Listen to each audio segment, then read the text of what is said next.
یعنی ان فرشتوں کا مقام بھی سب سے عرفہ و اعلیٰ ہے، وہ بدری فرشتے کہلاتے ہیں۔ اور اس کی وجہ علماء نے بڑی پیاری بیان کی کہ 1,24,000 کم و بیش صحابہ کرام اور جناب اللہ کے بے شمار فرشتے، لیکن ان صحابہ کی کیٹیگری کو اس قدر ممتاز کیوں کیا گیا اور فرشتوں کا مقام بھی کیوں بلند قرار دیا گیا؟ تو فرمایا کہ سارے چونکہ مسلمانوں کے مددگار اور خاص طور پہ نبی پاک کی خدمت کے لیے حاضر ہوئے، تو نبی پاک علیہ الصلوۃ والسلام کی جو خدمت کرتا ہے، اللہ کے حبیب علیہ الصلوۃ والسلام کے دین کی جو مدد کرتا ہے، اللہ اسے ممتاز، بلند اور اعلیٰ کر دیتا ہے۔ آپ آج بھی دیکھیے وہ علماء، وہ دین کا کام کرنے والے جو نبی پاک علیہ الصلوۃ والسلام کی مدح و سرائی کرتے ہیں، ان کی شان بیان کرتے ہیں، ان کے عشق کی بات کرتے ہیں، دین متین کے خدمتگار بنتے ہیں، اللہ آج بھی انہیں عروج عطا فرماتا ہے۔ وہ شاعر لکھتے ہیں نا، ان کے جو غلام ہو گئے، ان کے جو غلام ہو گئے، وقت کے امام ہو گئے، نام لیوا ان کے جو ہوئے، ان کے اونچے نام ہو گئے۔ تو آج بھی نام ان کے اونچے ہو جاتے ہیں جو سرکار دو عالم علیہ الصلوۃ والسلام کا نام لیتے ہیں۔ اب جب یہ صحابہ اپنا سب کچھ جان ہتھیلی پر لے کر بدر کے میدان میں آ گئے، تو اب کیا ہوا؟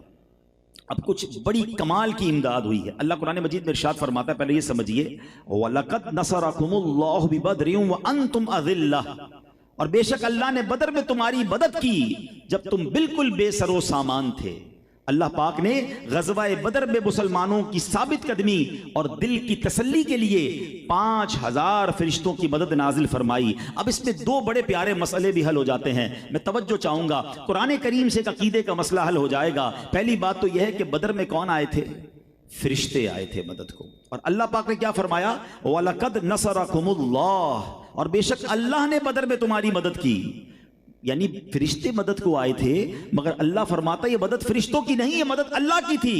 تو پتہ چلا کہ اللہ پاک کے بندوں کی مدد کرنا اصل میں اللہ پاک ہی کی مدد ہے۔ اور سبحان اللہ، یہ فرشتے کون ہیں؟ قرآن فرماتا ہے عباد مکرمون، فرشتے عزت والے بندے ہیں۔ تو پتہ چلا اللہ پاک کا بندہ مدد فرمائے، جب ان کی مدد اللہ پاک کی مدد ہے، تو جو اللہ پاک کے دوست ہیں جب وہ مدد فرمائیں تو وہ مدد اللہ کی مدد کیوں نہ ہوگی؟ اور دوست کون ہیں؟ اللہ قرآن میں فرماتا ہے الا ان اولیاء اللہ، سن لو بے شک اللہ کے اولیاء، ولی کہتے ہیں دوست کو۔ ارے جب بندے مدد کرے تو رب فرمائے یہ میری مدد ہے، تو اللہ کے ولی بھی اگر کسی کی مدد فرمائے تو دراصل وہ اللہ ہی کی عطا ہوتی ہے۔ اور یہی الحمدللہ ہمارا عقیدہ ہے کہ کوئی ولی، کوئی صحابی، کوئی نبی اپنی طرف سے کسی کو کچھ نہیں دے سکتا، وہ سب رب کے محتاج ہیں، مگر اللہ اپنے مخصوص بندوں کو، اپنے چنے ہوئے بندوں کو کمالات عطا فرماتا ہے۔ اور وہ اگر کسی کی مدد فرمائے تو یہ قرآن سے ثابت کہ اللہ کے بندوں کی مدد جو ہے وہ اللہ ہی کی مدد ہے۔ اب میرے پیارے اسلامی بھائیوں، مدد کیا ہوئی؟ دو تین باتیں بدر کے بارے میں اور پھر بدر کا میسج سمجھیں گے۔ اللہ اصحاب بدر پر کروڑوں رحمتوں کی بارش نازل فرمائے اور ان کے فیوز و برکات سے ہمیں مستفیض فرمائے۔ اب ذرا یاد رکھیے گا بدر کے میدان کا سینیریو کیا تھا۔ کفار پہلے پہنچ چکے تھے، مسلمان بعد میں پہنچے۔ انہوں نے جگہ بڑی اچھی سلیکٹ کر لی اپنی فوج کے لیے، بالکل کانکریٹ زمین تھی، وہاں پانی بھی تھا۔ اب انہوں نے اپنے گھوڑے وغیرہ وہ باندھ لیے۔ جب صحابہ کرام پہنچے تو مسلمانوں کو جو جگہ ملی تھی وہ ریتیلی جگہ تھی، انسرٹن جگہ تھی، پانی بھی نہیں تھا۔ مسلمان تھوڑے سے گھبرا گئے کہ ہم وضو کیسے کریں گے، پانی کیسے پیئیں گے۔ سبحان اللہ، ایک مدد یہ آئی کہ بدر والے دن وہاں بارش ہوئی۔ یہ بارش بھی مدد تھی کہ ہوا یہ کہ جو کافروں کی جگہ تھی وہ اب کیچڑ ہو گیا، وہاں پر وہ چکنی ہو گئی کیونکہ وہاں بارش ہو گئی، اور مسلمانوں کی جگہ چونکہ ریت والی تھی وہ اب بڑی سیٹل ڈاؤن ہو گئی۔ مسلمانوں نے پاٹس بھر لیے، پانی بھر لیا، اب وضو بھی ہونے لگا، اب جو ہے وہ نمازوں وغیرہ کی بھی آسانی، پانی پینے کے لیے بھی پانی ہو گیا۔ اس کے بعد کیا ہوا؟ آج ہم 3D اور جناب کمپیوٹر کا زمانہ ہے، ویژولائزیشن کرتے ہیں۔ اب تو لوگ یہ بھی کرتے ہیں کہ تھوڑے لوگ ہوتے ہیں اس کو زیادہ دکھا دیتے ہیں، اپنے جلسے کو، اپنے مجمع کو زیادہ دکھانے کے لیے اب کمپیوٹر کے ذریعے بہت سارے لوگ اپنے بہت ساری کارکردگی کو بڑھا دیتے ہیں، اور بہت سارے لوگ کسی کو کم کرنے کے لیے اس کے بندے کم کر دیتے ہیں کمپیوٹر کے ذریعے۔ سنا یہ ہے کہ یہ کام ہو رہا ہوتا ہے، مگر بتاؤں آپ کو 1450 سال پہلے اللہ نے اپنی قدرت کا کیا نظارہ دکھایا۔ مسلمان 313 تھے اور کافر 1000 تھے، تو 313 جو تھے ان کو زیادہ نظر آنے لگے اور وہ ڈر گئے کہ اتنا بڑا لشکر ہے، اور مسلمانوں کو جو وہ 1000 تھے وہ کم نظر آنے لگے، تو ان کی ہمت بڑھ گئی کہ اتنے تھوڑے ہی ہیں، ان کو تو فارغ کر دیں گے ہم۔ تو اللہ کریم نے مسلمانوں کے دلوں میں ہمت ڈالنے کے لیے کفار کی تعداد ان کو کم نظر آنے لگی، اور کفار کو مسلمانوں کی تعداد زیادہ نظر آنے لگی۔ ایک اور کمال کی مدد ہوئی، جب بھی یہ حدیثوں میں پڑھتے ہیں حیرانگی ہوتی ہے کہ کیسے پاسبل ہے۔ آج کل ایک فینومینا ڈسکس ہوتا ہے کہ جب بھی کوئی بڑا کام کرنا ہو تو چھوٹی سی پاور نیپ لے لینی چاہیے۔ لوگ شارٹ نیند کرتے ہیں اور تیار ہو جاتے ہیں، آدھے گھنٹے بعد دوبارہ بڑا کام کرنے کے لیے ریفریش ہو جاتے ہیں۔ کو پتہ ہے بدر کے میدان میں کیا ہوا تھا؟ صفیں درست ہو گئی، سامنے دشمن کی فوج ہے، اور احادیث میں مضمون ملتا ہے کہ تمام مسلمانوں پر غنودگی طاری کر دی گئی، سارے کے سارے اونگ میں چلے گئے۔ یہ کیسے پاسبل ہے؟ اللہ کی شان تھی اور نبی پاک کا معجزہ۔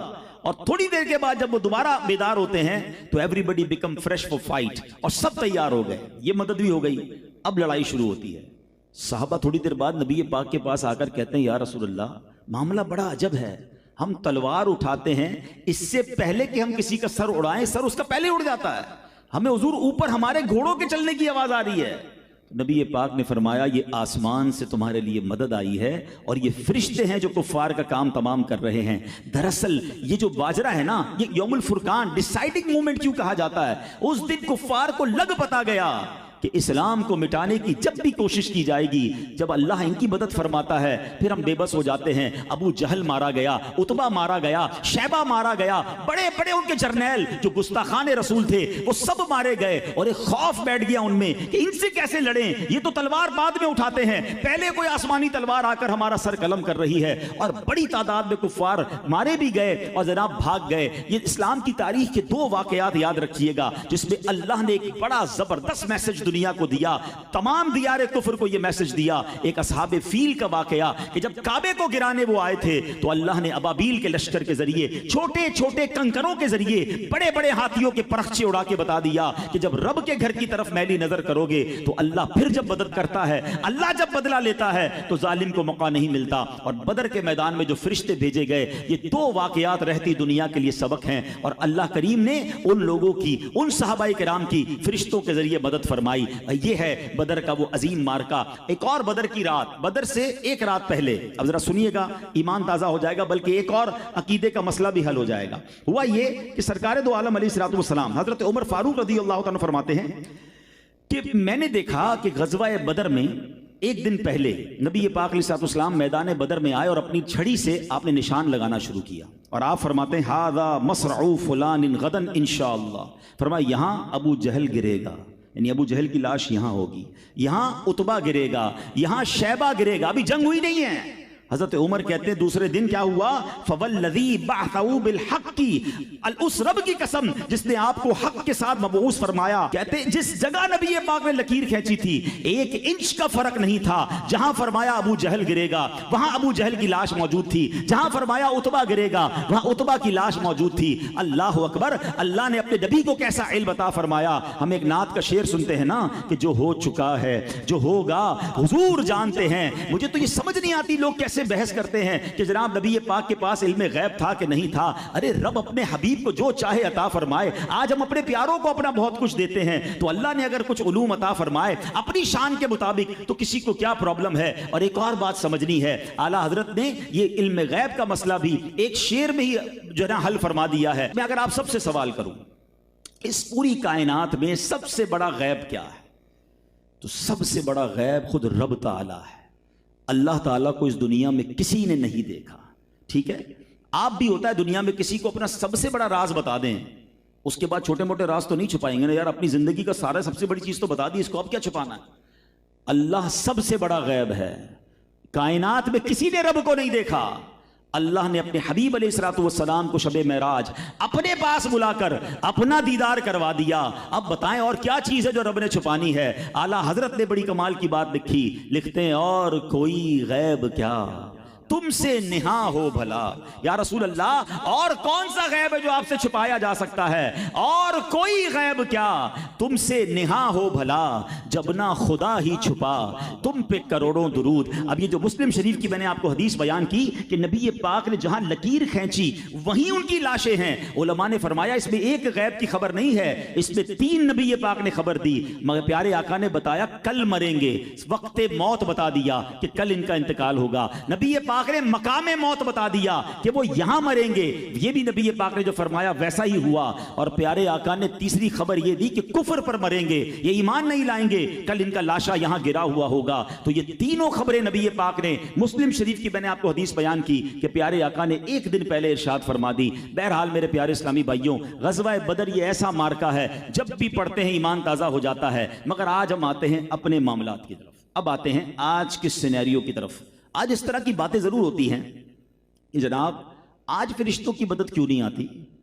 آج بھی تو مسلمان ساری دنیا میں پریشان ہیں، فلسطین میں ظلم ہو رہا ہے، دنیا بھر میں مسلمان پیسے جا رہے ہیں، مظلوم ہیں، زیادتیاں ہو رہی ہیں، اسلامو فوبیا پھیلا ہوا ہے. جناب آج اللہ کی طرف سے مدد کیوں نہیں آتی؟ پہلے ابابیل کے لشکر آ جاتے تھے، پہلے جناب جو ہے وہ فرشتوں کی مدد ہوتی تھی. آج بھی تو نبی پاک کا کلمہ پڑھنے والے ہیں، ہم بھی تو مسلمان ہیں، اب مدد کیوں نہیں آتی ہے؟ ہاں، دس از دا بیوٹیفل کوسچن. اب آئیے ہم اس کی طرف کچھ انشاءاللہ سمجھتے ہیں. پہلے ایک بات سمجھیے گا، اللہ کریم نے قرآن مجید فرقان حمید نے ان لوگوں سے کیا فرمایا تھا؟ وَلَا تَهِنُوا وَلَا تَحْزَنُوا وَلَا تَهِنُوا وَلَا تَحْزَنُوا وَأَنْتُمُ الْأَعْلَوْنَ إِن كُنتُم مُؤْمِنِينَ. اللہ فرماتا ہے اور تم ہمت نہ ہارو اور غم نہ کھاؤ، اگر تم ایمان والے ہو تو تم ہی غالب آؤ گے. There is only one condition. اللہ کی مدد کب آتی ہے؟ جب ہمارا ایمان مضبوط ہو جائے، جب ہم ایمان والے ہو جائیں. ہاں، بڑی پیاری بات شاعر مشرق نے لکھی نا، ہماری تمام سوالوں کا جواب ایک ہی شعر میں انہوں نے دے دیا. فضائے بدر پیدا کر فرشتے تیری نصرت کو. There is a one condition. وہ فضا بھی تو پیدا کرے نا، وہ بدر والا ماحول بھی تو بنائیں کہ نبی پاک پوچھ رہے ہیں کیا کرنا ہے، کہتے ہیں حضور ہم آپ کے ساتھ ہیں، ہم اپنی سب کچھ قربان کرنے کے لیے تیار ہیں. انہوں نے اس لشکر کے معاملات کو نہیں دیکھا، اپنے پاس سامان کی کمی کو نہ دیکھا، وہ نبی پاک کے ساتھ تیار ہو گئے. شاعر مشرق لکھتے ہیں فضائے بدر پیدا کر فرشتے تیری نصرت کو، اتر سکتے ہیں گردوں سے کتار اندر کتار. اب بھی آج بھی فرشتے مدد کو آ سکتے ہیں اگر وہ فضائے بدر پیدا ہو جائے، وہ ایمان پیدا ہو جائے. آج بھی ہمارے لیے بڑے بڑے مسئلے حل ہو سکتے ہیں. پرابلم یہ ہے وہ ایمان نہیں ہے. اب ہمارے ایمان کا پتہ ہے حال کیا ہے؟ ہمارے ایمان کا تو یہ حال ہے، لوگ کہتے ہیں جناب جھوٹ نہیں بولیں گے نا تو کاروبار کیسے چلے گا؟ ساری مارکیٹ جھوٹ بولتی ہے، ہم سچ بولیں گے تو ہمارا سودا ہی نہیں بکے گا. حضرت ملاوٹ نہیں کریں گے تو ملاوٹ سبھی کر رہے ہیں، ہمیں بھی تھوڑا بہت ڈاج کرنا پڑتا ہے. سود پر کاروبار اگر ہم چھوڑ دیں گے تو ساری فیکٹری بیچنی پڑ جائے گی. ہمارا تو سارا امپائر ہی جناب اس پہ کھڑا ہوا ہے. یہ ایمان کا لیول ہے کہ ہم اپنے کسی حرام کام کو چھوڑنے کے لیے اس بات پر بھروسہ نہیں کر رہے ہوتے کہ جناب اللہ کی مدد آئے گی، میں رب پر بھروسہ کروں یا اپنے اسباب پر بھروسہ کروں. لوگ اپنی دکان چھوڑ کر نماز پڑھنے نہیں جاتے کہ نماز کے لیے جاؤں گا تو گاہک چلے جائیں گے. ارے پھر ایمان کدھر گیا؟ پھر اللہ پر بھروسہ کدھر گیا؟ وہ صحابہ تو وہ ہیں اپنا سب کچھ قربان کر دیں. اہل بیت نے کربلا کے میدان میں کیا کیا؟ نواسہ رسول نے یہ نہ سوچا کہ آج یزید کے سامنے میرا پورا خاندان چلا جائے گا، میری نسلوں کا کیا ہوگا، میرے بچوں کا کیا ہوگا، میرے بعد گھر کی خواتین کا کیا ہوگا. اللہ اکبر، اپنا سر کٹا دیا مگر اسلام کے پرچم کو بلند کیا. مگر آج ہم پنجتن پاک کی غلامی کا دعویٰ بھی کریں، ہم صحابہ کرام سے محبت کا دعویٰ بھی کریں، مگر جب ہم پر بات آتی ہے تو ہم کہتے ہیں یار گھر بار کو بھی تو دیکھنا ہے نا، کاروبار کو بھی تو دیکھنا ہے. ارے زمانے کے ساتھ چلنا ہوتا ہے. کس نے کہا آپ زمانے کو نہ دیکھیں؟ کس نے کہا آپ کاروبار کو نہ دیکھیں؟ مگر حرام تو چھوڑنا ہوگا نا. یہ ایمان تو لانا ہوگا کہ اسباب کچھ بھی نہیں ہے، اصل چیز میرا رب ہے، اس کی قدرت ہے، وہ چاہے گا تو یہ اسباب مدد کریں گے. ہم اور آپ سوچتے ہیں اس مارکیٹ میں دکان ملی نا تو کاروبار چلے گا، یہاں پلازا بنا لیا تو مال بک جائے گا، جناب اس ملک کا پاسپورٹ مل گیا تو میں جناب ترقی کر جاؤں گا. ایک بات یاد کر لیں، آپ ہر چیز کر لیں، اگر رب نے نہیں چاہنا تو اس دکان نے نہیں چلنا ہے، اس پاسپورٹ نے آپ کو مدد نہیں کرنی ہے، اس پیسے نے آپ کی مدد نہیں کرنی ہے. میں اس کو ایک اور انداز سے آپ کو سمجھاتا ہوں.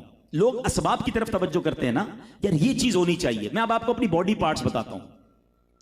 ہماری باڈی میں پارٹس ایگزسٹ کرتے ہیں. ہاتھ، لوگ کہتے ہیں ہاتھ ہے تو بڑے کام کی چیز ہے، آنکھیں ہیں بڑی کام کی چیز ہے، کان ہے تو میں سن رہا ہوں، پیر ہے تو میں چل رہا ہوں. یہ ہماری بھول ہے. ہاتھ ہوتے ہیں لیکن رب نہ چاہے تو یہ ہاتھ کام نہیں کرتے ہیں. آپ نے کئی ایسے ہاتھ والے دیکھے ہوں گے جن کا ہاتھ نہیں اٹھتا ہے، وہ ہاتھ گرپ نہیں کر رہا. ارے ایگزسٹ تو کر رہا ہے ہاتھ باڈی میں، ہاتھ تو تھا.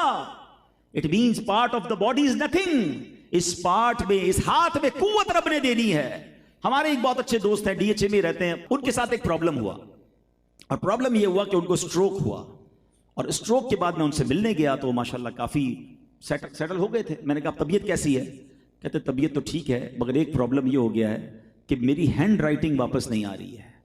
میں سائن نہیں کر پا رہا ہوں. آپ ذرا غور سے سنیے گا, میں خود حیران ہو گیا. میں نے کہا اس سے کیا پرابلم ہو رہا ہے آپ کو؟ کہ اسٹروک ہوا, ہاتھ کی ورزش کر کے اب ہاتھ موو تو کر رہا ہے, مگر میں پین نہیں پکڑ پاتا تھا.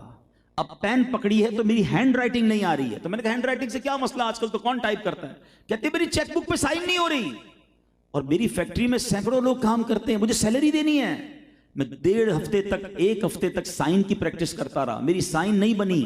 میں بینک اپنی وائف کو لے کر گیا, آئی اسکین کے ذریعے, فنگر پرنٹ کے ذریعے میرا اکاؤنٹ پھر میں نے اپنی وائف کے نام ٹرانسفر کیا, اور پھر اماؤنٹ باہر نکلی. میں سوچنے لگا یا اللہ میں نے اس نعمت پر تیرا کب شکر ادا کیا؟ میں نے کبھی شکر ادا کیا کہ میں پین پکڑتا ہوں, میری ایک سائن بھی ہے, میرے ہاتھوں میں گرپ بھی ہے. ہم کہتے ہاتھ ہے نا بس بہت ہے, نہیں, اس ہاتھ میں طاقت رب نے دینی ہے. آپ نے نابینا کو دیکھا ہوگا, آنکھیں لگی بھی ہوتی ہیں, آپ نے نابینا کو بغیر آنکھوں والا نہیں دیکھا ہوگا. آپ ہاتھ ہلاتے ہیں تو پتہ چلتا ہے بیچارہ دیکھ نہیں رہا. اس کا مطلب آنکھیں ہونا اور ہے, آنکھوں میں نور رب نے دینا ہے. کان والے ہوتے ہیں جو بہرے ہوتے ہیں, جو سن نہیں سکتے, ان کے کان لگے ہوئے ہوتے ہیں, part of the body is there, مگر اللہ نے جب اس کو سننے کی طاقت دینی ہے تو اس نے سننا ہے. جو گونگے ہوتے ہیں ان کی زبان کٹی ہوئی نہیں ہوتی, زبان لگی ہوتی ہے مگر آواز ہی نہیں نکلتی, عجیب و غریب آوازیں نکلتی, بیچارہ اشارے کرتا ہے. زبان کمال نہیں ہے, اس زبان میں بولنے کی طاقت رب نے دینی ہے. تو پلیز یہ بات سمجھیے کہ جس دن لیول آف ایمان یہ ہو گیا نا کہ میں کچھ بھی نہیں, میرے پاس اسباب, مال, دنیا کا عہدہ کچھ بھی ہے, یہ کچھ بھی نہیں, اگر رب نے چاہنا ہے, اللہ نے مدد کرنی ہے تو یہ تمام چیزیں مجھے انشاءاللہ اس میں فائدہ دیں گی. تو اے میرے پیارے اسلامی بھائیوں, اصحاب بدر سے ہمیں یہ پیغام لینا ہے, اس واقعے سے ہمیں یہ پیغام لینا ہے کہ اگر ہم اللہ پر بھروسہ کر لیں, ہم اللہ کی عطا پر بھروسہ کریں, اللہ پر توکل کریں, تو آج بھی فرشتوں کی مدد آ سکتی ہے, آج بھی غیب سے مدد آ سکتی ہے. بس ہمیں ایمان کا لیول وہ اٹھانا ہے. اب آپ کے ذہن میں سوال ہوگا کہ ہم مسلمان تو ہیں جناب, اب ایمان مضبوط کیسے ہو سکتا ہے؟ سرکار دو عالم علیہ الصلوۃ والسلام کی حدیث یہ ہے, نبی پاک نے فرمایا بندہ اس وقت تک کامل مومن نہیں ہو سکتا جب تک اپنے مسلمان بھائی کے لیے وہ پسند کرے جو اپنے لیے پسند کرتا ہے. مسلمان بھائی کے لیے کیا پسند کرنا ہے؟ جو اپنے لیے پسند کرتا ہے. ہم سب چاہتے ہیں میری عزت ہو, ہم دوسروں کی بھی عزت کریں نا.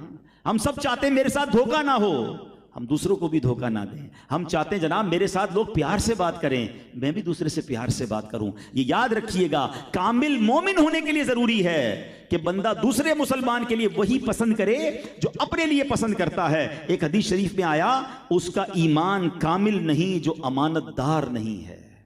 اب غور کریں, ہم امانت دار ہیں کیا؟ لوگ ہم سے کاروبار کرنے میں مطمئن ہیں؟ اپنی امانتیں ہمارے پاس رکھوائیں تو ان کو خوشی ہوتی ہے یا رات بھر ٹینشن میں رہتے ہیں؟ غور کیجئے, کامل مومن وہ ہے جو امانت دار ہے. ایک جگہ پیارے آقا علیہ الصلوۃ والسلام فرماتے ہیں اس کا دین نہیں جو وعدے کا پابند نہیں ہے.